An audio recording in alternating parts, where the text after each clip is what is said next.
السلام علیکم ورحمۃ اللہ تعالی وبرکاتہ۔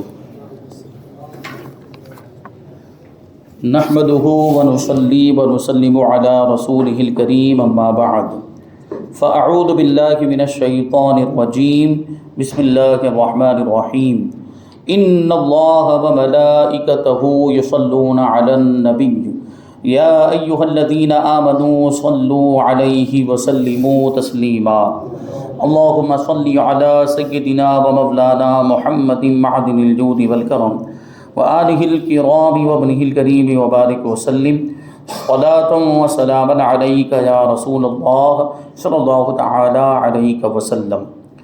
سورہ بقرہ آیت نمبر 13 کی تفسیر ہے۔ اللہ تبارک و تعالی ارشاد فرماتا ہے وَإِذَا قِيلَ لَهُمْ آمِنُوا كَمَا آمَنَ النَّاسُ قَالُوا أَنُؤْمِنُ كَمَا آمَنَ السُّفَهَاءُ الا انہم هم السفہاء ولکن لا يعلمون۔ اور جب ان سے کہا جائے ایمان لاؤ جیسے اور لوگ ایمان لائے ہیں تو کہتے ہیں کیا ہم بے وقوفوں کی طرح ایمان لائیں؟ سنو یہی لوگ بے وقوف ہیں مگر جانتے نہیں۔ یہ منافقین ہی کا تذکرہ چل رہا ہے، منافقین ہی کی بات چل رہی ہے۔ اس سے پہلے آپ نے سماعت کیا کہ منافقین کو جب کہا جائے کہ فساد نہ پھیلاؤ تو یہ کیا کہتے ہیں کہ ہم فساد پھیلانے والے تھوڑی ہیں، ہم تو اصلاح کرنے والے ہیں، جبکہ حقیقت میں وہی فساد پھیلانے والے ہیں۔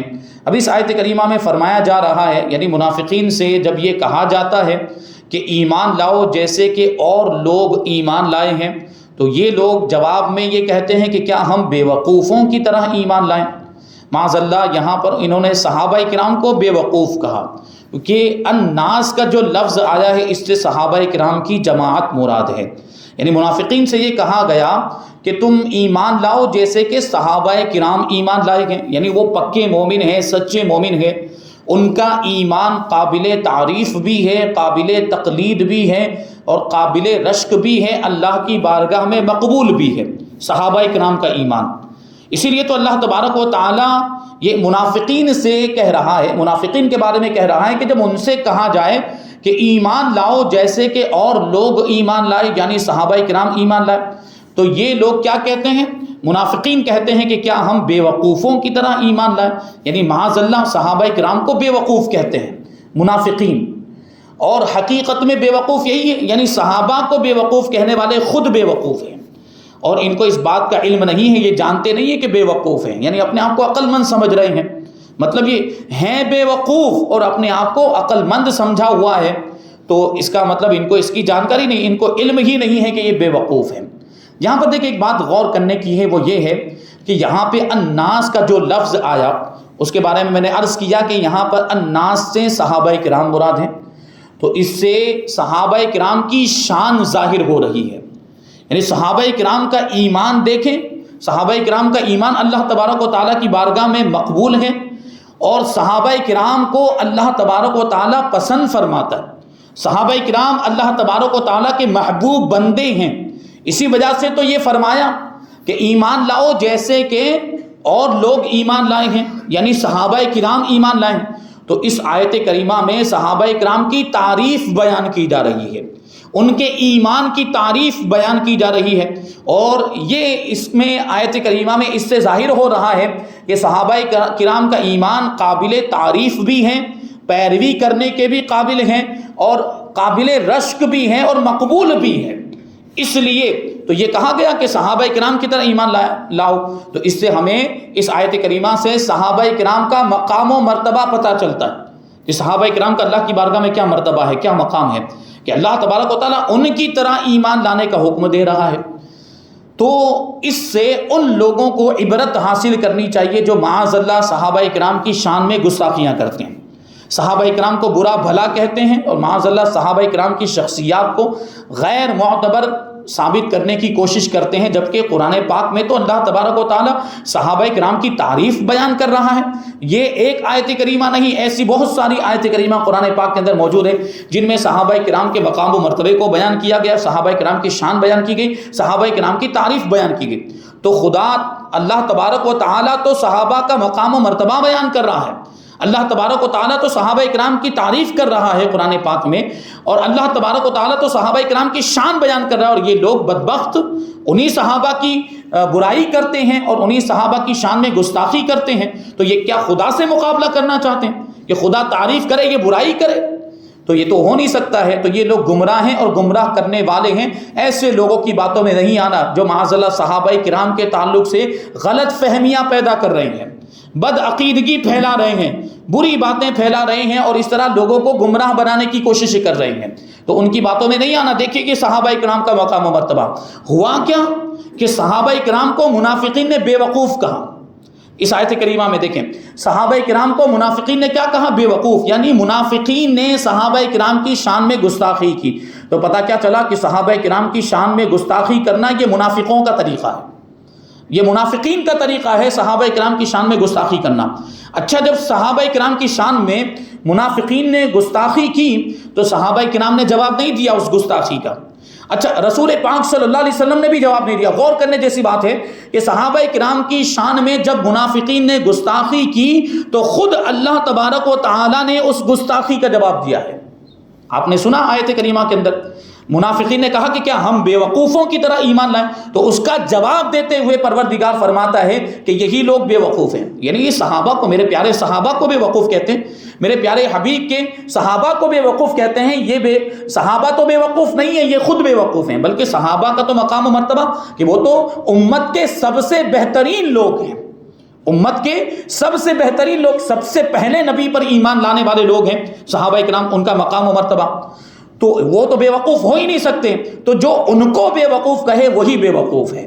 یہ اس آیت کریمہ سے دیکھ کے ثابت ہوتا ہے اللہ تبارک و تعالی نے خود صحابہ کرام کی شان میں کی جانے والی گستاخی کا جواب دیا، منافقین کا جواب دیا۔ مزید اس سے ہمیں صحابہ کرام کی شان معلوم ہوتی ہے۔ تو جو صحابہ کرام کی شان میں گستاخیاں کرتے ہیں انہیں اس سے سبق حاصل کرنا چاہیے کہ صحابہ کا مقام و مرتبہ کیا ہے۔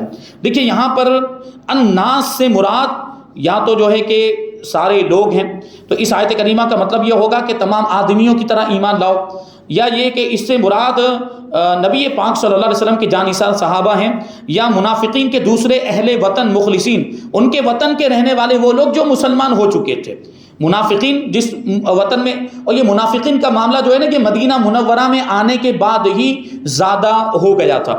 مکہ مکرمہ میں جب تک حضور پاک صلی اللہ علیہ وسلم تھے اور صحابہ کرام تھے وہاں پر منافقین کا کچھ اس طرح سے معاملہ نہیں تھا۔ مدینہ منورہ آنے کے بعد جب اسلام کو تھوڑا غلبہ حاصل ہوا اور اسلام تھوڑا اور زیادہ پھیلا، مسلمانوں کی تعداد بڑھی، تو یہ منافقین کی جماعت پیدا ہو گئی۔ تو ان کا تعلق مدینہ منورہ سے ہی تھا، یہ منافقین جو تھے، اور مدینہ منورہ کے بہت سارے صحابہ کرام مسلمان ہو چکے تھے، جو ان کے ساتھی تھے، ان کے اہل وطن تھے، ہم وطن تھے، ایک ہی وطن میں رہنے والے، اور کچھ تو ان کے رشتہ دار بھی تھے جو مسلمان ہو گئے تھے اور صحابہ کرام میں شامل ہو گئے تھے، اور یہ منافقین دل میں کفر رکھے ہوئے تھے۔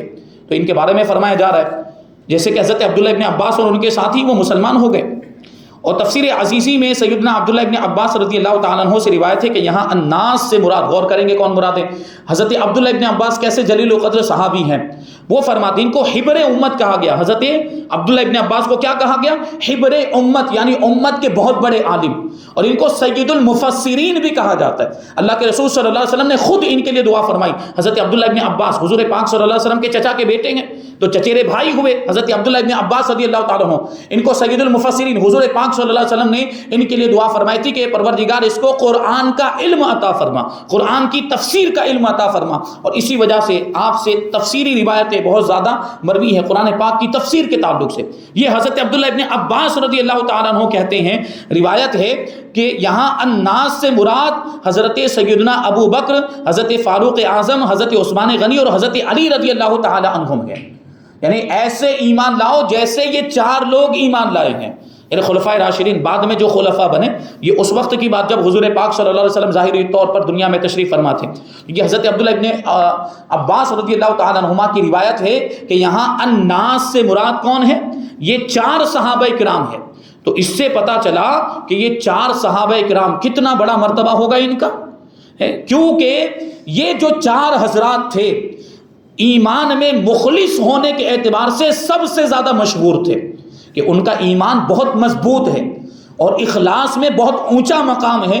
یہ چار صحابہ کرام اس بات میں بہت زیادہ مشہور تھے، اس لیے حضرت عبداللہ ابن عباس نے کہا کہ یہاں الناس سے مراد یہ چار صحابہ کرام۔ اچھا، یہاں پہ ایک بات غور کرنے کی ہے کہ الناس کہا اور اس سے صحابہ کرام مراد ہیں، تو الناس میں تو منافقین بھی آ سکتے ہیں، کیونکہ الناس کا مطلب ہوتا ہے لوگ، الناس کا مطلب ہوتا ہے لوگ، اور منافقین بھی تو لوگ ہیں، اور ان سے کہا جاتا ہے کہ تم لوگوں کی طرح ایمان لاؤ، تو کیا یہ لوگ نہیں ہیں؟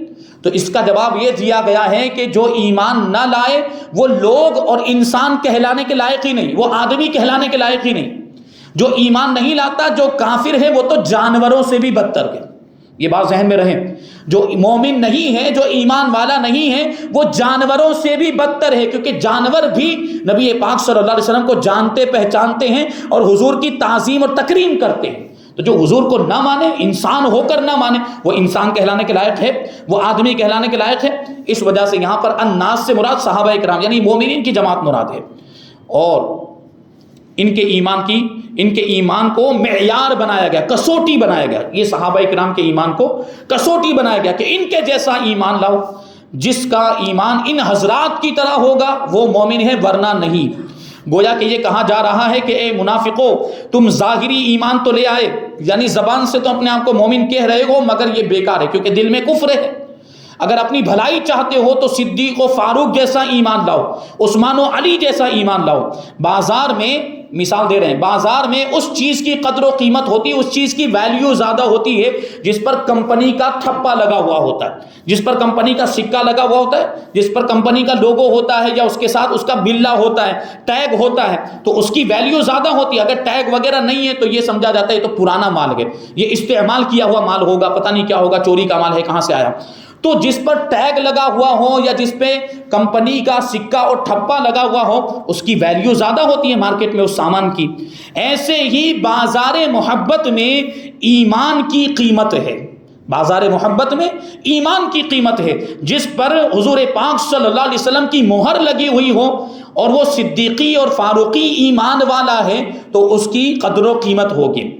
تو یہ ایمان، اسی وجہ سے یہ صحابہ کرام جو تھے جلیل القدر صحابہ کرام، ان کو نبی پاک صلی اللہ علیہ وسلم کی محبت کا ٹیگ ملا ہوا تھا، اور یہ سند یافتہ حضور پاک صلی اللہ علیہ وسلم کے عاشق ہیں، سند یافتہ حضور پاک۔ یعنی ایک تو یہ چیز ہوتی ہے نا کہ آپ کسی سے محبت کریں، آپ کسی سے محبت کریں لیکن وہ آپ پر کوئی توجہ نہ دے، وہ آپ سے محبت نہ کریں، یہ ایک طرفہ محبت ہوتی ہے۔ یہ صحابہ کرام، یہ جو جلیل القدر صحابہ کرام ہیں، یہ 4 صحابہ کرام اور اس کے علاوہ بھی بہت سے صحابہ کرام، شان یہ ہے ان صحابہ کرام کی کہ یہ تو حضور پاک صلی اللہ علیہ وسلم سے محبت کرتے ہی کرتے تھے، اور ایسی محبت کرتے تھے کہ اپنی جان ہی نہیں بلکہ اپنا سب کچھ حضور پاک صلی اللہ علیہ وسلم پر قربان کرنے کے لیے تیار رہتے تھے۔ لیکن ان کی سب سے بڑی فضیلت یہ ہے کہ یہ حضور سے محبت کرتے تھے اور حضور بھی ان سے محبت کرتے تھے، حضور پاک صلی اللہ علیہ وسلم بھی۔ تو یہ تو سند ہو گئی نا، یہ تو دلیل ہو گئی، سرٹیفکیٹ ہو گیا نبی پاک صلی اللہ علیہ وسلم کی بارگاہ سے ان کے لیے، تو یہ شان ہے۔ اب ان کو ان لوگوں نے بے وقوف کہا، تو دیکھیں یہاں پر ان لوگوں نے بے وقوف کیوں کہا تھا، مسلمانوں کو ان لوگوں نے بے وقوف کیوں کہا، اس وجہ سے اس کی چند وجہ یہاں پر بیان کی ہے کہ منافقوں نے بے وقوف کہا۔ اس کی ایک وجہ یہ ہے کہ اس وقت اکثر مسلمان، کیونکہ یہ ابھی ابتدائی اسلام کی بات تھی، اسلام کو اتنا غلبہ حاصل نہیں ہوا تھا، اور مسلمان اکثر جتنے مسلمان تھے وہ غریب تھے، مسکین تھے، فقیر تھے، یعنی زیادہ تر جو صحابہ کرام تھے ان میں مالدار بہت کم تھے، اور اکثر صحابہ کرام کا حال یہ تھا کہ وہ غریب تھے، اور منافقین مالدار تھے۔ ان کی حقارت بیان کرتے ہوئے، یعنی ان کی معاذ اللہ دنیاوی اعتبار سے ان کے چھوٹے پن کو بیان کرتے ہوئے ان لوگوں نے یہ لفظ بولا تھا کہ یہ تو بے وقوف ہیں، یعنی دنیا کی دولت کو چھوڑ کر حضور پاک صلی اللہ علیہ وسلم کے دامن سے وابستہ ہو گئے، وہ غریب رہنا پسند کر لیا ان لوگوں نے، محتاج رہنا پسند کر لیا، مسکین رہنا پسند، تو یہ تو بے وقوف ہیں، تو ہم ان کی طرح ہو جائیں۔ منافقین یہ کہنا چاہتے تھے، جبکہ ان کو یہ نہیں پتا تھا کہ حقیقی جو دولت ہے وہ ایمان کی دولت ہے۔ یہ دنیا کی دولت، یہ روپیہ پیسہ درہم و دینار، یہ تو سب یہی رہ جائے گا، وہاں اگر کوئی دولت کام آئے گی تو وہ ایمان اور عشق رسول کی دولت کام آئے گی۔ دوسری وجہ یہ ہے کہ منافقین اسلام کو باطل دین اور کفر سچا دین سمجھتے تھے، وہ باطل دین کو اور کفر کو سچا، وہ اپنا جو مذہب جو وہ مان رہے تھے اس کو سچا سمجھتے تھے، اور جو باطل دین اختیار کرے وہ بے وقوف ہوتا ہے۔ اسلام کو باطل دین سمجھ رہے تھے اور اپنے دین کو سچا سمجھ رہے تھے، اسلام کو جھوٹا سمجھ رہے تھے معاذ اللہ منافقین، اور اپنا دین اور اپنے مذہب کو سچا جانتے تھے۔ اور جو باطل اور جھوٹے مذہب کو اختیار کرے وہ بیوقوف ہوتا ہے. جیسے کہ ہم الحمدللہ ہمارا عقیدہ یہ ہے کہ اسلام سچا دین ہے، اسلام سچا مذہب ہے، اور اسلام کے علاوہ جتنے بھی مذاہب ہیں سب باطل ہیں، سب جھوٹے ہیں، ان کا حقیقت سے کوئی تعلق نہیں ہے، اور وہ سب جو ہے جتنے بھی ان مذہب کے ماننے والے ہیں وہ کفار ہیں، اور ہم ایسے لوگوں کو بیوقوف کہتے ہیں. یعنی جو باطل مذہب کو فالو کرے وہ بیوقوف. تو یہ منافقین بھی اپنے عقیدے کے مطابق اسلام کو فالو کرنے والے صحابہ کرام کو بیوقوف کہتے تھے. تیسری وجہ یہ ہے کہ مسلمانوں نے دین کے مقابلے میں دنیا پر لات مار دی تھی. میں نے جیسے کہ ابھی عرض کیا کہ غریب رہنا پسند کیا، لیکن حضور پاک صلی اللہ علیہ وسلم کے قدموں سے وابستہ ہو گئے، دنیا کو ٹھوکر مار دی. اور منافقین سمجھے کہ دنیا کا جو نفع ہے وہ نقد ہے، فوراً ملنے والا ہے، دنیا کا نفع یہیں پر مل جاتا ہے، جبکہ دین کا جو نفع ہے وہ فوراً نہیں ملتا. دین کا جو فائدہ ہے، آپ نے نماز پڑھی تو آپ کو نماز کا ثواب ابھی مل گیا؟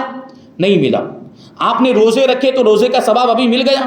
ابھی آپ کو نہیں ملا ہے. یہ الگ بات ہے کہ نیک اعمال کی وجہ سے اور اچھے کاموں کی وجہ سے دنیا میں بھی برکتیں حاصل ہوتی ہیں، روزی میں بھی برکت ہوتی ہے، یہ الگ چیز ہے. لیکن جو اعمال کا، نیک اعمال کا جو اصل ثواب ہے نا، جو اصل بدلہ ہے، وہ ہمیں کب ملے گا؟ میدان محشر میں، قیامت میں ملے گا ہمیں. تو دین کا جو فائدہ ہے وہ تو ادھار ہو گیا، گویا کہ اس اعتبار سے آپ دیکھیں ابھی کچھ مل ہی نہیں رہا ہے. ملتا بھی ہے تو وہ اس کا اصل نفع نہیں ہے، اصل جو نفع ہے وہ ہمیں قیامت میں ملے گا. تو منافقین تو قیامت کو مانتے ہی نہیں تھے، تو ان کے سامنے تو یہ دنیا کی رنگینیاں تھی، یہ دنیا ہی کو وہ لوگ سب کچھ سمجھتے تھے، دنیا کے مال و دولت کو. تو ان لوگوں نے دیکھا کہ یہ دنیا کا مال اور یہ دنیا کی چیزیں یہ تو فوراً مل جاتی ہے، دنیا کا آرام، اور آخرت کا جو معاملہ ہے اور دین کا جو نفع ہے وہ تو آخرت میں ملے گا. تو جو آخرت کے نفع کے لیے جو ادھار ہیں، یہ نقد کو قربان کر دے، جو نقد ابھی فوراً ملنے والا ہے اس کو قربان کر دے تو وہ بے وقوف ہوتا ہے. اس لیے ان لوگوں نے صحابہ کرام کو بے وقوف کہا. کہتے ہیں کہ دنیا کا جو نفع ہے وہ نقد ہے، اور دینی نفع ادھار ہے، اور ادھار بھی ایسے کہ موت یا قیامت سے پہلے وصول نہ ہو سکے. تو نقد کو چھوڑ کر ادھار لینے والا ان کے نزدیک بے وقوف تھا. چوتھی وجہ یہ ہے، منافقین نے مسلمانوں کو بے وقوف کہا کہ منافقین کے خیال میں دنیاوی راحتیں یقینی تھی، دنیا کا آرام یقینی ہے، ملتا ہے آدمی کو سامنے، جبکہ دینی فائدے، جنت مل جانا، جنت کی نعمتیں مل جانا، وہاں کا آرام، آخرت کا، یہ ان کے اعتبار سے یہ سب ظنی چیزیں تھیں. یعنی یہ سب خیالی چیزیں اور وہمی چیزیں، کیونکہ وہ لوگ آخرت پر یقین رکھتے نہیں تھے. ایمان والوں کا یقین ہوتا ہے کہ جو مومن مرے گا یقیناً وہ جنت میں جائے گا اور اس کو جنت کی نعمتیں ملیں گی، اور جو کافر مرے گا وہ جہنم میں جائے گا اور جہنم کے عذاب میں سڑتا رہے گا. یہ ایمان والوں کا عقیدہ ہے، اور یہ ایسا عقیدہ ہے کہ اس پر ہم نے گانٹھ باندھ لی ہے. الحمدللہ اس عقیدے سے ہم ٹس سے مس ہونے کے لیے تیار نہیں. لیکن منافقین کا ایسا عقیدہ نہیں تھا. منافقین ان ساری باتوں کو وہمی اور خیالی سمجھتے تھے. یہ سب خیالی پلاؤ ہے معاذ اللہ. وہ یہ کہتے تھے کہ ایسا کچھ نہیں ہونے والا، جنت نام کی کوئی چیز نہیں ہے، کیا جنت اور کیا جہنم. وہ دنیا ہی کو سب کچھ سمجھتے تھے. تو یہی اولاً تو یہی نہیں معلوم کہ ان کی کچھ حقیقت بھی ہے کہ نہیں. یہ منافقین کہتے تھے جنت وغیرہ کی، اور اگر کچھ ہے تو ہمیں ملے گی کہ نہیں ملے گی. اب ظاہر سی بات ہے منافقین کو تو ویسے بھی نہیں ملنے والی ہے، اور اگر ملی بھی تو معلوم نہیں کب ملے گی، کتنی ملے گی، کس طرح ملے گی. اور یہ سب چیزیں وہمی اور خیالی چیزیں ہیں، اور خیالی چیزوں کی امید پر یہ دنیا کے یقینی فائدوں کو چھوڑ دینا یہ بے وقوفی ہے. دنیا کے یقینی فائدوں کو چھوڑ دینا ان خیالی چیزوں کی وجہ سے یہ بے وقوفی ہے، یہ منافقین کے اعتبار سے. اب پانچویں وجہ یہ ہے بے وقوف کہنے کی، اس لیے کہ کفار مدینہ سے ان لوگوں کے تعلقات تھے. کن کے؟ منافقین کے. میں نے ابھی عرض کیا کہ یہ منافقوں کے کچھ ایسے جو کافر تھے ان کے رشتہ دار بھی تھے، اور ہم وطن تو تھے مدینہ منورہ کے رہنے والے کفار. وہ ایک وطن کے تھے، پہلے سے پرانے تعلقات تھے. تو اسلام آ جانے کے بعد بھی ان کے ساتھ تعلقات قائم رہے، وہوار باقی رہا، جس کو ہم لوگ کہتے ہیں نا وہوار تھا. اور یہ منافقین، ابھی آگے والی آیت کریمہ میں آئے گا، منافقین کیا کرتے تھے؟ جب مسلمانوں کے پاس آتے تو کہتے کہ ہم تمہاری طرح ایمان لائے ہیں، ہم بھی مومن ہیں. اور جب کافروں کے پاس جاتے تو کہتے کہ ہم تو تمہارے ساتھ ہیں، دین کے معاملے میں ہم تو تمہارے ساتھ ہیں. تو جب وہ کفار ان سے پوچھتے کہ پھر وہ ایمان والوں کے پاس جاتے کیوں ہو، تو یہ کہتے ہم تو ان کا مذاق اڑاتے ہیں، ہم ان کا مذاق بنانے کے لیے جاتے ہیں، استہزاء کرتے ہیں. معاذ اللہ، یہ منافقین کا معاملہ. اسی وجہ سے تو کہا کہ کھلے ہوئے کافر سے بھی زیادہ خطرناک یہ منافق والا کافر ہوتا ہے، کہ یہ اس طرح کے معاملات کرتا ہے، یہ دوغلا ہوتا ہے. ادھر آتا ہے تو کچھ اور بات کرتا ہے، ادھر جاتا ہے تو کچھ اور بات کرتا ہے. تو ایمان والوں کے ساتھ آتا تو کہتا اپنے آپ کو مومن کہتا، اور کافروں کے ساتھ جاتا وہاں کہتا تو دین میں ہم تمہارے ساتھ، اس طرح کی بات کرتے۔ تو کافروں کے ساتھ، مدینہ منورہ کے کافروں کے ساتھ ان کے تعلقات تھے، اور بعد میں بھی رہے۔ اسلام ایک پردیسی مذہب ہے، یعنی مدینہ منورہ کا مذہب نہیں تھا، یہ تو مکہ مکرمہ میں ظاہر ہوا نا اسلام۔ تو حضور پاک صلی اللہ علیہ وسلم نے اعلان نبوت کہاں پہ فرمایا؟ مکہ مکرمہ میں۔ پھر حضور پاک صلی اللہ علیہ وسلم ہجرت کر کے مدینہ منورہ تشریف لائے، تب اسلام مدینہ منورہ پہنچا۔ تو ایک پردیسی مذہب ہوا، مدینے والوں کے لیے پردیسی مذہب ہے۔ اور مسلمان مسافر ہیں، مسلمان مسافر ہیں، یعنی مہاجرین وہاں سے آئے تب یہاں اسلام پھیلا۔ لوگ نہ معلوم کہ یہ دین باقی رہے گا یا نہیں باقی، مسلمان جو ہے مسافر لوگ ہیں، اب ان کو یہ نہیں معلوم، منافقین کہتے ہیں کہ ہم کو نہیں معلوم کہ یہ دین باقی رہے گا بھی کہ نہیں، یہ تو مسافر لوگ ہیں، پتہ نہیں یہ اپنے دین کو باقی رکھ سکیں گے کہ نہیں۔ ان پردیسی لوگوں اور عارضی دین کی محبت میں اپنے اصلی اور حقیقی دوستوں سے تعلق بگاڑ لینا یہ بے وقوفی ہے۔ یعنی پرانے دوست کون تھے ان کے؟ کافر لوگ، یہودی وغیرہ، ان سے تعلقات ختم کر لینا یہ تو بے وقوفی والی بات ہوگی۔ اس لیے ان لوگوں نے معاذ اللہ مسلمانوں کو بے وقوف کہا، اور کہتے تھے کہ ہم نے ایسی عقل مندی کی ہے کہ اس پر شیطان بھی قربان ہو جائے، زبان حال سے کہتے تھے۔ اور وہ یہ کہ دونوں کو راضی رکھا، یعنی ایمان والوں کو بھی راضی رکھا اور منافق یہ کفار کو بھی۔ اگر مسلمان، یعنی کیا ہوتا تھا، وہی میں نے جو بات کہی کہ ایمان والوں کے سامنے آتے تو کہتے تھے کہ ہم مسلمان ہیں، اور کافروں کے پاس جاتے تھے تو کہتے کہ ہم تمہارے ساتھ ہیں۔ دونوں کو اس طرح ان لوگوں نے راضی رکھا ہوا تھا۔ لیکن یہ جو عقل مندی، جس کو یہ لوگ عقل مندی سمجھ رہے تھے، یہ حقیقت میں بہت بڑی بے وقوفی تھی، کیونکہ ان کا یہ راز زیادہ ٹائم تک راز نہیں رہا۔ جو اس طرح کی سازشیں کرتے تھے نا، یہ زیادہ ٹائم تک ان کا راز یہ بند نہیں رہ پایا، کیونکہ اللہ تبارک و تعالیٰ نے اپنے نبی کو ان کے چھپے ہوئے کفر پر مطلع فرما دیا۔ جو دل میں یہ لوگ کفر رکھتے تھے، اس کفر پر نبی پاک صلی اللہ علیہ وسلم کو اللہ تبارک و تعالیٰ نے اطلاع عطا فرما دی۔ حضور کو پتہ چل گیا کون کون منافق ہے۔ اور وہ واقعہ آپ کو یاد ہوگا کہ ایک دن اللہ کے رسول صلی اللہ علیہ وسلم نے مسجد نبوی میں ممبر پر کھڑے ہو کر ایک ایک منافق کا نام لے لے کر اسے مسجد نبوی سے نکالا تھا کہ فلاں ابن فلاں نکل جا کہ تو منافق ہے، فلاں ابن فلاں نکل جا کہ تو منافق ہے۔ یہ کیسے ہوا؟ کیونکہ نبی پاک صلی اللہ علیہ وسلم کو اللہ تبارک و تعالیٰ نے بتا دیا تھا، اطلاع دے دی تھی کہ کون کون منافق ہے۔ تو ان کی عقل مندی کام آئی، جس کو وہ لوگ عقل مندی سمجھتے تھے۔ تو اس سے یہ ثابت ہو گیا کہ حقیقت میں وہ عقل مندی ان کی بے وقوفی تھی۔ یہ اپنے آپ کو عقل مند سمجھتے تھے، لیکن وہ حقیقت میں عقل مند نہیں بلکہ بہت بڑے بے وقوف تھے۔ اب آگے جو اللہ تبارک و تعالیٰ نے ان کو بے وقوف کہا، یعنی منافقین کو بے وقوف کہا، تو ان کے بے وقوف ہونے کی وجوہات کیا ہیں وہ بیان کی گئی ہیں۔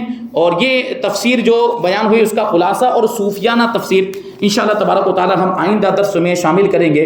اور یہ رمضان المبارک کا آخری درس ہے، تو انشاءاللہ تبارک و تعالیٰ آنے والا جو درس ہوگا وہ اپنے ٹائم کے مطابق ریگولر ٹائم جو ہے عشاء کی نماز کے بعد، ہر جمعرات کو عشاء کی نماز کے بعد یہ درس ہوا کرے گا۔ آپ حضرات سے گزارش ہے کہ رمضان کے بعد بھی ضرور تشریف لائیں۔ اللہ تبارک و تعالیٰ ہم سب کو جو کچھ بھی بیان ہوا اس پر عمل کرنے کی توفیق عطا فرمائے، اور نور قرآن سے ہم سب کے دلوں کو روشن اور منور فرمائے۔ وما علینا الا البلاغ۔ السلام علیکم۔